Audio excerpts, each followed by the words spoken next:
Hi friends, எல்லோரும் எப்படி இருக்கீங்க? நல்லா இருப்பீங்க. பேசும் பாவைகள்லேருந்து உங்கள் நித்யா ராஜேந்திரன். ஃப்ரெண்ட்ஸ், கொஞ்சம் தொண்டை கட்டிருக்கு, அட்ஜஸ்ட் பண்ணிக்கோங்க. என்ன அப்படின்னா, கூடா நட்பு அப்படின்னு சொல்லி நீங்கள் கேள்விப்பட்டிருப்பீங்க இல்லையா? நம்ம யார் கூட பழகுறோம் அப்படிங்கிறது ரொம்ப ரொம்ப ரொம்ப முக்கியம். நம்ம பழகுறவங்க நம்மளை மேலே கொண்டு போய் விடுறவங்களா இருக்கணும். நம்மளை போட்டு குழியில் தள்ளுறவங்களா இருக்கக்கூடாது. அந்த மாதிரி ஆட்கள் கிட்ட பழகவுமே இருக்க முடியாது இல்லையா? சில பேர்கிட்ட நம்ம பழகி தான் ஆகணும். ஆனால் அவங்க யார் அப்படின்னு தெரிஞ்சுட்டு அவங்க கூட எந்த அளவுக்கு பழகணும் அப்படிங்கிற ஒரு விஷயம் இருக்குது. அந்த அளவுக்கு பழகிட்டு நிறுத்திக்கணும். இல்லைன்னா அவங்க நம்ம வாழ்க்கையவே கெடுத்து விட்டுருவாங்க. அதுக்கு இவ்வளோ பெரிய வேலையை இவர் கொடுத்துருக்காரு. அவர் கொடுத்த அந்த வேலையை வச்சு நம்ம இந்த கூடா நட்புங்கிற விஷயத்தை பற்றி தெரிஞ்சுக்கிட்டோம் அப்படின்னா நிறைய பேர்த்துக்கு இந்த விஷயத்தை நம்ம புரிய வச்சிடலாம். என்னன்னு சொல்லி பார்த்தீங்க அப்படின்னா, விஜய், அதாவது எனக்கு திருமணமான காலகட்டத்திலேருந்து எனக்கு விஜயும் அந்த நேரத்தில் தான் வளர ஆரம்பிக்கிறார். படத்தில் முதல்ல ஒவ்வொரு கொஞ்சம் படங்கள் நல்லா போகலை. அதுக்கப்புறம் சில படங்கள் நல்லா போக ஆரம்பித்து அப்படியே கடன்னு அவர் அப்படியே வளர்ந்து வர்றார். அப்போது நம்ம அவரை கவனிக்கிறோம், நல்லா வருது. அதுக்கப்புறம் கொஞ்சம் நல்ல நல்ல படங்கள் வரும்போது நான் விஜய் படங்கள் கொஞ்சம் பார்த்துருக்கேன். ஆனால் ரொம்ப கட்டாயம் பார்க்கணுன்னு இல்லை, ஆனால் செலக்டிவாக அவரோட படங்கள் நல்லா இருக்குது அப்படின்னு சொல்லும்போது நான் பார்த்துருக்கேன் ஃப்ரெண்ட்ஸ். ஆனால் ரொம்ப இது எடுத்தெல்லாம் பார்த்ததில்லை. அதில் நான் பார்த்த படத்தில் கில்லி எனக்கு ரொம்ப பிடிக்கும், நல்லா இருந்துச்சு அந்த படம். ஆனால் ஒரு ஆக்டர், அவ்வளவுதான், ஜஸ்ட் ஒரு ஆக்டர். அவர் படம் நல்லா இருந்துச்சுன்னா போய் பார்க்குறது, அவ்வளவுதான். அவர் பாட்டுக்கு என் பொண்ணு வந்து அந்த கில்லி பட பாட்டுக்கு தான் என் பொண்ணு டான்ஸ் கிளாஸில் சேர்ந்து டான்ஸ் ஆடினான். அப்போ அந்த பாட்டெல்லாம் எனக்கு கொஞ்சம் அப்போ தான் தெரியும். அந்த பாட்டு தான் அவங்க அந்த ஆனுவல் டே ஃபங்க்ஷன் அந்த மாதிரிலாம் ஆடினாங்க. அவள் ஃபஸ்ட் ஸ்டாண்டர்ட் படிக்கும்போது. அதுக்கப்புறம் இப்போது அவர் வந்து இந்த 3 வருஷத்துக்கு முன்னாடி அரசியலுக்கு வர்றாரு பார்த்தீங்களா? ஓகே, அரசியலுக்கு வர்றாரு அப்படின்ற மாதிரி இருந்துச்சு. ஆனாலும் அது எந்த தாக்கமும் எல்லாம் இல்லை. அவரும் அரசியலுக்கு வர்றாரு அப்படின்ற மாதிரி தான் இருந்துச்சு. அப்புறம் வாட்ச் பண்ணும்போது அவர் வந்து இந்த குழந்தைங்களுக்கு அந்த உதவித்தொகை, கல்வி உதவித்தொகையெல்லாம் கொடுக்கறக்கு அந்த மண்டபம் பிடிச்சி அவங்க அதெல்லாம் செய்யும்போது ஒரு 2-3 தடவை செஞ்சுருக்காங்க இல்லைங்களா? அப்போல்லாம் வந்து அதோட வீடியோஸ் எல்லாம் வரும்போது அதுதான் நான் பார்த்துருக்கேன். எதுவும் போய் லைவெல்லாம் போயெல்லாம் நான் பார்த்ததில்ல. அந்த வீடியோஸ் வரும்போது நான் பார்த்தப்போ இந்த நிறைய குழந்தைங்க வருவாங்க. சிலர் ஓடி வந்து அப்படியே அவரை கட்டி பிடிச்சிப்பாங்க, முத்தம் கொடுத்துருக்காங்க. அதெல்லாம் நம்ம பார்க்குறக்கு நல்லா இருந்தது. அவரும் அது கோஆப்ரேட் பண்ணியிருக்காரு. சிலரெல்லாம் அப்படி ரொம்ப பக்கத்தில் வரக்கெல்லாம் விட மாட்டாங்க, இந்த மாதிரி விஐபிஸ். ஆனால் அவர் நல்லா அவரும் அப்படியே தொட்டு பேசுவார். நல்லா இருந்துச்சு அதெல்லாம் பார்க்குறக்கு. சரி, விஜய் வந்து கொஞ்சம் மக்களை நல்லபடியாக கவனிக்கிற ஆளாக தான் இருக்கும் அப்படிங்கிற மாதிரி தோணுச்சு. நிறைய பேர் வந்து அவருக்கு பொன்னாடை போத்துவாங்க, ஏற்றுப்பார், கிஃப்ட்ஸ் கொடுப்பாங்க, ஏற்றுப்பார். அப்புறம் இந்த குழந்தைங்க வந்து அப்படியே முட்டி போட்டுட்டு பூ கொடுக்கும், அவரும் முட்டி போட்டு வாங்குவார், மண்டி போட்டு வாங்குவார். அப்படியே நின்றுட்டுலாம் வாங்க மாட்டார், ரொம்ப மரியாதையாக வாங்குவார். அப்புறம் ஒரு சின்ன குழந்தை வந்து அவங்க அக்கா வந்து +2க்கு இதுக்கு வாங்கிட்டு போகிறா.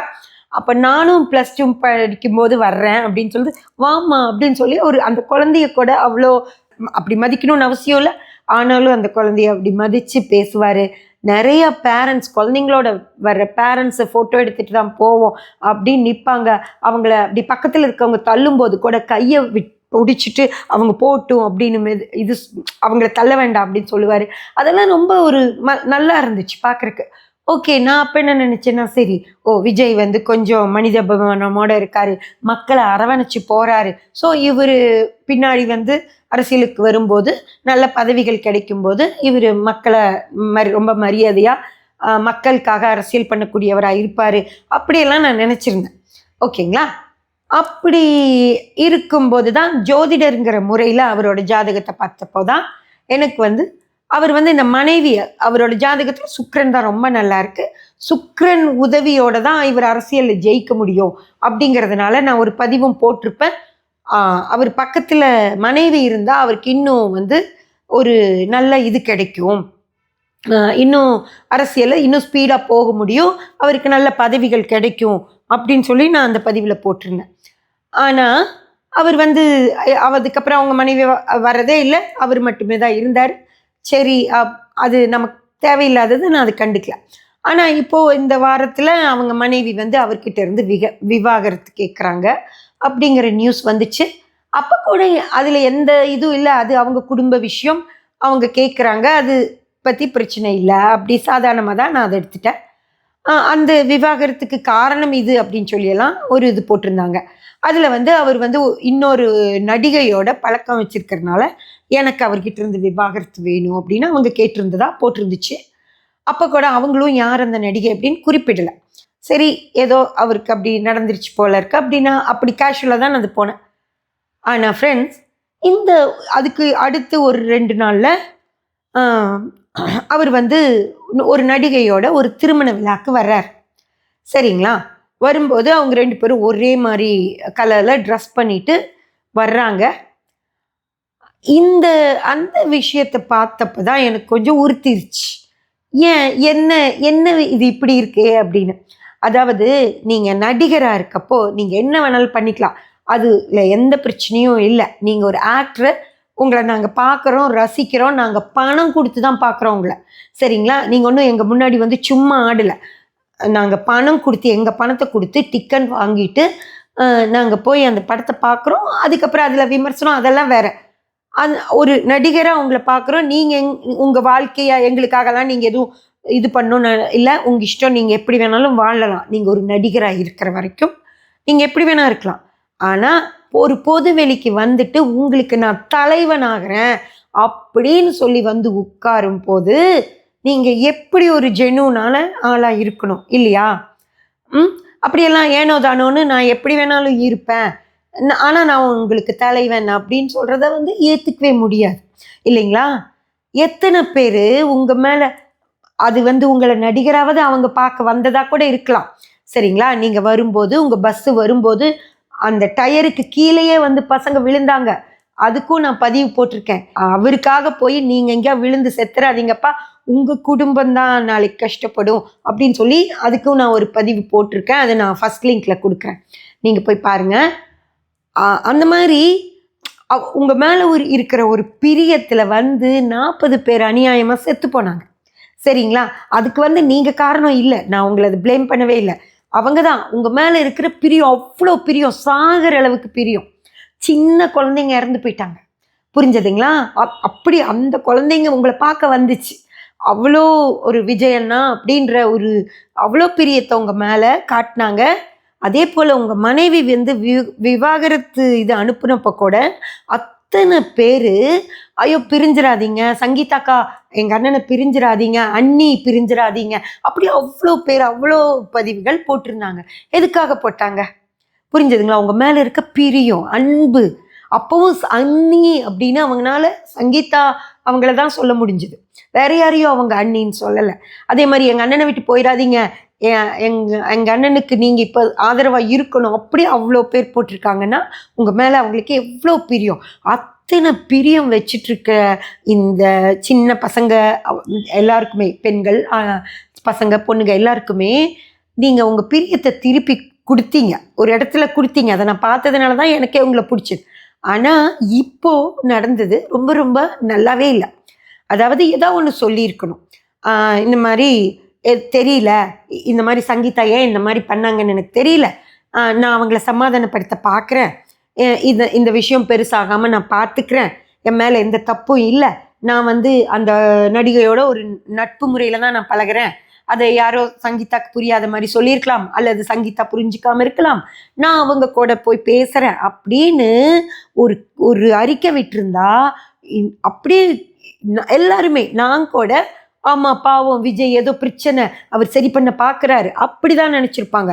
உங்கள் எல்லா சின்ன பசங்கள்லேருந்து எல்லாருமே நீங்கள் நல்லா இருக்கணும்னு நினச்ச எல்லாருமே அப்படி தான் நினச்சிருப்பாங்க. அந்த மாதிரி ஒரு அறிக்கை வரல. சரி, அந்த மாதிரி கொடுக்க வேண்டாம், சாதாரணமாக இல்லை இந்த மாதிரியெல்லாம் ஒன்றும் இல்லை, நான் அந்த நடிகையோட நட்பாக தான் பழகிறேன் அப்படின்னு ஒரு அறிக்கை கொடுத்துருந்தா கூட சரி, ஒரு சரியான விஷயம் நடந்துச்சு அப்படின்னு சொல்லலாம். அப்படியும் ஒரு அறிக்கை வரல.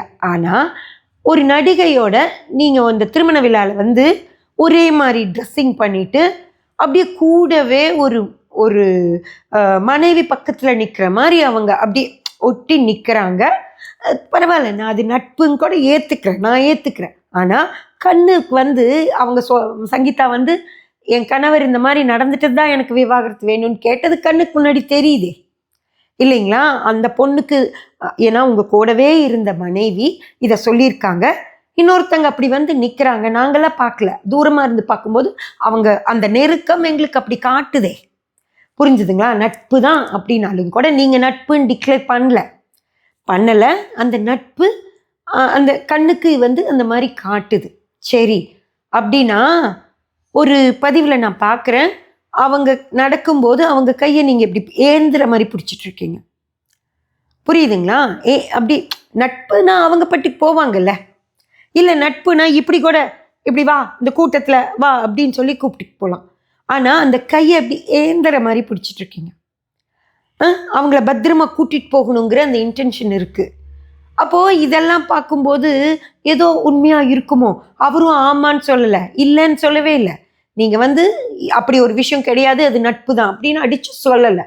சரி, யாரையோ பற்றி அவங்க அப்படி சொல்கிறாங்களே, அவங்களும் எங்களுக்கு அந்த மாதிரி எதுவும் கிடையாது, நாங்கள் நண்பர்கள் தான் அப்படின்னு அவங்களும் உங்களுக்கு இது கொடுக்கல. அப்போது எங்களுக்கு பார்க்குறவங்களுக்கு என்ன தோணும்?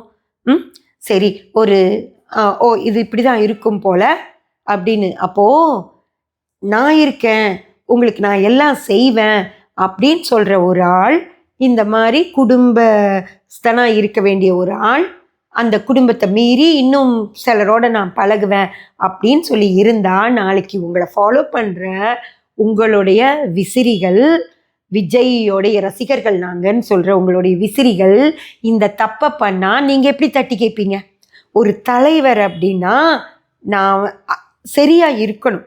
அதாவது சின்ன வயசில் லவ் பண்ணுறது, அதுக்கப்புறம் திருமணம் பண்ணிக்கிறது, அந்த திருமணத்தோடு நான் மனைவிக்கு உண்மையாக இருப்பேன். சின்ன வயசில் நான் லவ் பண்ணேன், ஆமாம், வயசு காலத்தில் எல்லாம் தான் பண்ணேன். ஆனால் இன்றைக்கி அப்படி இல்லை. இன்றைக்கி நான் என் மனைவிக்காகவும் என் குழந்தைகளுக்காகவும் குடும்பத்துக்காகவும் தான் நான் வாழ்கிறேன்னு சொன்னால் அது நியாயம். இன்னைக்கு இதெல்லாம் வந்ததுக்கப்புறம், உங்களை நம்பி ஒரு மனைவி வந்ததுக்கப்புறம், உங்களுக்காக 2 குழந்தைங்க பிறந்ததுக்கு அப்புறமா நான் இன்னொரு பொண்ணோட நான் வாழ்வேன் அப்படின்னா இது ஒரு தலைவனுக்கான குவாலிட்டியே கிடையாது. இதை எப்படி ஏற்றுக்க முடியும்? புரிஞ்சுதுங்களா? அப்போது நீங்கள் உங்களுக்கு கீழே உங்கள் தொண்டர்கள் தப்பு பண்ணால் நீங்கள் கேட்கவே முடியாது. நாளைக்கு உங்கள் நிர்வாகிகளோ அல்லது நீங்கள் நாளைக்கு தேர்ந்தெடுக்க போகிற வேட்பாளர்களோ ஒரு தப்பு பண்ணாங்க அப்படின்னா அவங்க உங்ககிட்ட வந்து சொன்னால், உங்களுக்கு கம்ப்ளைண்ட் வருதுன்னு வச்சுக்கோங்க, எங்கள் தொகுதி எம்எல்ஏ இப்படி பண்ணுறாருங்க அப்படின்னு வருதுன்னா, நீங்கள் அவங்கள என்ன செய்ய முடியும்? அப்படி கேட்டால் அவங்க என்ன சொல்லுவாங்க திருப்பி? அண்ணா நீங்கள் பண்ணதை தானே நாங்களும் பண்ணுறோம், அப்போ நான் என்ன பண்ண முடியும்னு தானே கேட்பாங்க. அப்போ இதை ஏற்றுக்குவீங்களா? நீங்கள் எப்படி அவங்கள தட்டி கேட்பீங்க? சரிங்களா? அப்போது ஒரு தலைவன் அப்படின்றதுக்கான குவாலிட்டி என்னாச்சு?